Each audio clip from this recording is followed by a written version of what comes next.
Assalamualaikum warahmatullahi wabarakatuh. Selamat pagi semuanya. Pada pagi hari ini kita akan membahas mengenai teknik analisis data. Sebelum kita masuk ke pokok bahasannya, perkenalkan kami kelompok 8 yang beranggotakan yang pertama yaitu Muhammad Zulfainuni Am, saya sendiri, NIM 13. Yang kedua yaitu Ika Asih, NIM 15. Yang ketiga yaitu Listia Rismayanti, NIM 19. Dan yang keempat yaitu Eka Kristiana, NIM 32. Masuk ke pokok pembahasan. Yang pertama yaitu mengenai pengertian analisis data. Yang kedua yaitu jenis-jenis analisis data. Yang ketiga yaitu teknik-teknik analisis data. Yang keempat yaitu langkah-langkah analisis data. Dan yang kelima yaitu menginterpretasikan hasil analisis data. Langsung ke pokok bahasan yang pertama akan dibahas oleh Eka Kristiana. Langsung saja untuk materi pertama, kita akan membahas tentang pengertian analisis data. Menurut Nong Muhajir 1998 menyatakan bahwa analisis data merupakan upaya mencari dan menata secara sistematis catatan hasil observasi, wawancara, dan lainnya, untuk meningkatkan pemahaman peneliti tentang kasus dan akan disajikan sebagai temuan bagi orang lain. Dapat disimpulkan bahwa analisis data merupakan proses mencari dan menyusun secara sistematis data yang diperoleh dari hasil wawancara, catatan lapangan, dan lainnya, sehingga dapat mudah dipahami dan temuannya dapat diinformasikan kepada orang lain. Analisis data dilakukan dengan mengorganisasikan data, menjabarkan ke dalam unit-unit, melakukan sintesa, menyusun ke dalam bola, memilih yang penting untuk dipelajari, dan membuat kesimpulan yang mudah dipahami orang lain. Selanjutnya, jenis-jenis analisis data. Secara garis besar, keberadaan data dapat digolongkan ke dalam dua jenis, yaitu 1. Data bermuatan kuantitatif. Keberadaan data bermuatan kuantitatif diperoleh dari hasil pengukuran ataupun jumlah suatu penggabungan. Hasil pengukuran yaitu berupa nilai tes prestasi belajar siswa, nilai timbangan, ukuran tinggi badan, dan lain sebagainya. Adapun data bermuatan kuantitatif yang diperoleh dari jumlah suatu penggabungan pasti selalu menggunakan bilangan cacah, misalnya hasil sensus, hasil tabulasi, dan lain sebagainya. 2. Data bermuatan kualitatif. Keberadaan data bermuatan kualitatif diperoleh dari catatan lapangan yang berupa tulisan atau rekaman yang diperoleh dari hasil wawancara, observasi partisipatoris, dan lain sebagainya. Selanjutnya, teknik analisis data. Teknik analisis data terbagi menjadi dua. 1. Teknik analisis data kuantitatif. 2. Teknik analisis data kualitatif. Yang pertama, analisis data kuantitatif. Teknik analisis data dalam penelitian kuantitatif di sini menggunakan teknik statistik. Ada beberapa macam teknik statistik yang digunakan, diantaranya yaitu statistik deskriptif dan statistik inferensial. Statistik deskriptif merupakan statistik yang digunakan dalam menganalisis data dengan model mendeskripsikan atau menggambarkan data yang sudah tergabung sebagaimana adanya tanpa bertujuan untuk membuat kesimpulan yang berlaku untuk umum atau generalisasi. Analisis statistik deskriptif dibagi menjadi 3 bagian, yaitu yang pertama, analisis potret data adalah perhitungan frekuensi suatu nilai dalam satu variabel. 2. Analisis kecenderungan sentral data. Analisis ini biasanya dilakukan dengan nilai rata-rata atau mean, median, dan modus. Yang ketiga, analisis variasi nilai. Analisis ini digunakan untuk melihat sebaran nilai di dalam pengukuran variasi nilai ini. Biasanya dilakukan dengan melihat kisaran data atau rank, atau dengan simpangan baku. Analisis data kuantitatif yang selanjutnya yaitu statistik inferensial. Statistik inferensial yaitu teknik statistik yang bertujuan untuk menganalisis data sampel dan hasilnya digunakan untuk menentukan populasi. Statistik inferensial juga bisa disebut dengan statistik probabilitas karena kesimpulan yang diambil untuk populasi berdasarkan data sampel tersebut kebenarannya bersifat peluang atau probability. Statistik inferensial bertujuan guna menghasilkan suatu temuan yang dapat disamaratakan secara lebih luas ke dalam wilayah populasi. Statistik inferensial dibagi menjadi dua bagian. Yang pertama yaitu statistik parametris dan yang kedua yaitu statistik non-parametris. Statistik parametris adalah statistik yang digunakan dalam menguji sebuah parameter dalam populasi dan menguji ukuran populasi dengan menggunakan data sampel. Parameter populasi tersebut meliputi rata-rata tinggi mutasi, simpangan baku atau sigma, dan variansi. Sedangkan statistiknya meliputi rata-rata atau mean, simpangan baku S, dan variansi. Yang kedua yaitu statistik non-parametris. Statistik non-parametris adalah statistik yang digunakan dalam pengujian distribusi. Statistik non-parametris tidak menuntut terpenuhinya banyak asumsi. Misalnya, data yang dianalisis tidak harus berdistribusi normal. Oleh karena itu, statistik non-parametris sering juga disebut dengan distribusi bebas atau distribution free. Sedangkan statistik parametris membutuhkan terpenuhinya banyak asumsi. Asumsi yang utama yaitu data yang akan dianalisis harus berdistribusi normal. Karena itu, statistik parametris mempunyai kekuatan yang lebih daripada statistik non-parametris. Yang digunakan dalam statistik parametris ada dua. Yang pertama yaitu data interval dan yang kedua data rasio. Yang pertama data interval. Data interval termasuk data kontinum yang memiliki tingkatan yang lebih tinggi lagi dibanding dengan data ordinal karena memiliki tingkatan yang lebih banyak lagi. Data interval memuat jarak antara data yang satu dengan yang lainnya. Contoh data interval yaitu hasil ujian, hasil pengukuran berat badan, hasil pengukuran tinggi badan, dan lain-lain. Yang kedua yaitu data rasio. Data rasio adalah data yang termasuk ke dalam data kontinum, tetapi memiliki karakteristik atau sifat tertentu, yaitu harga rasio mempunyai harga nol mutlak. Artinya, titik nol benar-benar menunjukkan tidak adanya satu karakteristik atau sifat. Contohnya, Jidan memiliki berat badan 60 kg, sedangkan Bayu memiliki berat badan 30 kg. Keadaan ini bisa dirasionalkan bahwa berat badan Jidan 2 kali lipat dari berat badan Bayu.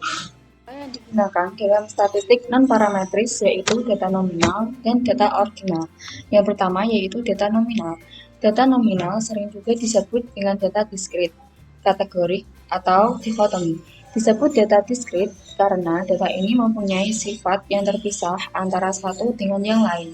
Baik pemisahan itu terdiri dari dua bagian atau lebih, dan di dalam pemisahan tersebut tidak ada hubungannya sama sekali. Contoh, jenis pekerjaan dapat digolongkan secara terpisah menjadi pegawai negeri, pedagang, dokter, petani, buruh, dan lain-lain. Dan yang kedua yaitu data ordinal. Data ordinal adalah data yang mengarah pada tingkatan atau perjenjangan pada sesuatu keadaan. Kriteria urutan dari yang paling tinggi ke urutan yang paling rendah dinyatakan dalam bentuk posisi relatif atau kedudukan suatu kelompok. Contoh, prestasi belajar siswa diklasifikasikan menjadi kelompok baik, cukup, dan kurang. Teknik analisis data selanjutnya yakni analisis data kualitatif. Analisis data kualitatif menurut Brooke dan Bigland merupakan suatu upaya yang dilakukan dengan jalan bekerja dengan data, mengorganisasikan data, memilah-milahnya menjadi satuan yang dapat dikelola, mensintesiskannya, mencari dan menemukan polanya, menemukan apa yang penting dan apa yang dipelajari, serta memutuskan apa yang dapat diceritakan kepada orang lain. Adapun teknik dalam melakukan analisis data kualitatif, yang pertama, analisis data sebelum melakukan penelitian. Yang kedua, analisis data di lapangan model Miles and Huberman. Dan yang ketiga, analisis data di lapangan model Spratly. Yang pertama, analisis data sebelum melakukan penelitian. Analisis ini dilakukan sebelum peneliti melakukan penelitian di lapangan. Analisis dilakukan terhadap data hasil pendahuluan atau data sekunder yang didapatkan yang nantinya akan dijadikan fokus penelitian. Akan tetapi, fokus penelitian yang didapatkan masih bersifat sementara. Selanjutnya, analisis data di lapangan model Miles and Huberman. Analisis data dalam penelitian kualitatif dapat dilakukan secara interaktif dan berlangsung secara terus-menerus sampai datanya jenuh. Langkah-langkah analisis data model Miles and Huberman. Yang pertama, data reduction atau reduksi data. Data yang diperoleh dari penelitian di lapangan jumlahnya cukup banyak, oleh karena itu perlu dicatat secara rinci dan teliti. Semakin lama peneliti melakukan penelitian di lapangan, maka jumlah data yang akan didapatkan akan semakin banyak. Untuk itu, perlu dilakukan analisis data melalui reduksi data, yaitu merangkum, memilih hal-hal yang pokok, menfokuskan pada hal-hal yang penting, serta mencari tema dan polanya. Langkah selanjutnya yakni data display atau penyajian data. Penyajian data dalam penelitian kualitatif dapat dilakukan dalam bentuk tabel, grafik, piktogram, dan sejenisnya. Dengan menyajikan data, maka akan memudahkan untuk memahami apa yang terjadi, serta dapat merencanakan kerja selanjutnya berdasarkan apa yang dipahami. Yang terakhir dalam teknik analisis data model Miles and Berman yaitu conclusion drawing atau verification. Kesimpulan dalam penelitian kualitatif merupakan temuan baru yang sebelumnya pernah ada. Temuan dapat berupa deskripsi atau gambaran suatu objek yang sebelumnya masih belum jelas, sehingga setelah dilakukan penelitian dapat menjadi jelas. Analisis data kualitatif yang ketiga yaitu analisis data di lapangan model Spratly. Yang pertama, analisis domain. Analisis domain merupakan proses memperoleh gambaran umum dan menyeluruh mengenai objek penelitian atau situasi sosial. Analisis domain dilakukan untuk memperoleh gambaran yang bersifat umum dan relatif menyeluruh tentang apa yang tercakup dalam pokok permasalahan yang diteliti. Yang kedua, analisis taksonomi. Analisis taksonomi adalah analisis terhadap keseluruhan data yang terkumpul berdasarkan domain yang telah ditetapkan. Yang ketiga, analisis komponensial. Dalam analisis komponensial, yang dicari untuk diorganisasikan dalam domain bukanlah keserupaan dalam domain, akan tetapi justru yang memiliki keberadaan atau yang kontras. Data tersebut dicari melalui observasi, wawancara, dan dokumentasi yang terseleksi. Yang keempat, analisis tema budaya. Analisis tema budaya yang sesungguhnya merupakan upaya mencari benang merah yang mengintegrasikan lintas domain yang ada. Dengan ditemukan benang merah dari hasil analisis domain, analisis taksonomi, dan analisis komponensial tersebut, maka akan tersusun suatu konstruksi bangunan, situasi sosial, atau objek penelitian yang sebelumnya masih remang-remang. Setelah dilakukan penelitian, maka akan menjadi jelas dan terang. Nah, subbab yang keempat yaitu langkah-langkah analisis data. Menurut Soekardi, tahap analisis data ada 4. Yang pertama yaitu scoring, yang kedua yaitu tabulasi, yang ketiga yaitu mendeskripsikan data, dan yang keempat yaitu melakukan uji statistika. Nah, scoring di sini merupakan pemberian nilai oleh peneliti pada setiap jawaban yang telah dikumpulkan berdasarkan instrumen yang telah disebarluaskan sebelumnya. Nah, item-item pada pertanyaan yang ada pada instrumen itu diubah dalam bentuk angka. Jadi yang mulanya angketnya itu alternatif jawabannya berupa kualitatif diubah menjadi kuantitatif.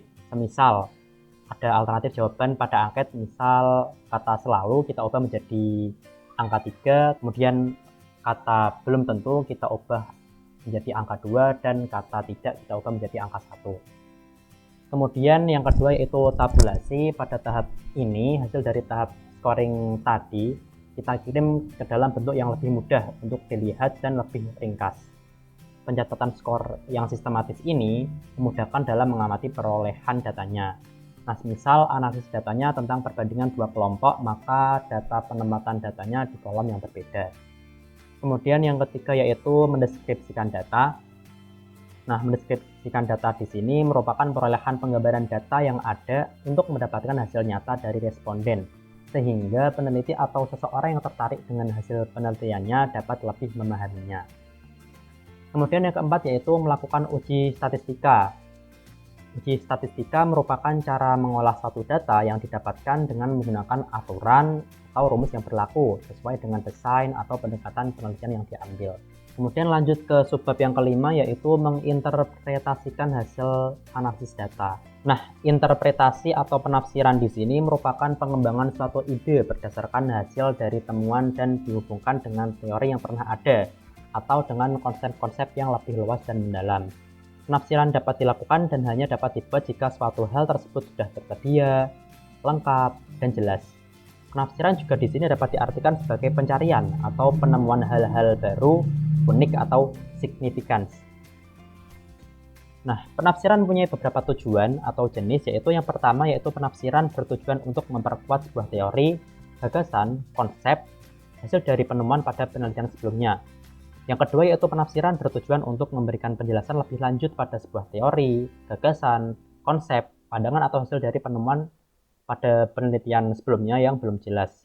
Yang ketiga yaitu penafsiran bertujuan untuk memperjelas suatu hal yang tersembunyi. Nah, dalam membuat sebuah penafsiran atau interpretasi data ada beberapa saran. Itu yang pertama, melihat dan membaca kembali ringkasan atau hasil rekaman secara berulang agar dapat menangkap makna yang disampaikan. Kemudian itu konfrontasikan makna dari hasil ringkasan yang sudah dibuat dengan konsep atau teori yang ada dalam sumber-sumber yang membahas topik yang sama, misal sumber buku atau jurnal ilmiah. Kemudian yang ketiga yaitu mengidentifikasi perbedaan-perbedaan dan persamaan-persamaannya. Yang keempat yaitu mengidentifikasi kekurangan yang ada pada temuan penelitian sebelumnya dan mengidentifikasi kelebihan yang ada pada temuan penelitian yang sedang dilakukan. Yang kelima yaitu memberikan penilaian terhadap hal-hal yang terlibat di dalam penelitian, misal tempat, konteks, situasi, subjek yang terlibat, dan identifikasi perbedaan yang ada dengan penelitian sebelumnya. Yang keenam yaitu membuat pertanyaan refleksif tentang peran peneliti dalam penelitian, khususnya tentang seberapa jauh faktor subjektifnya dalam berperan.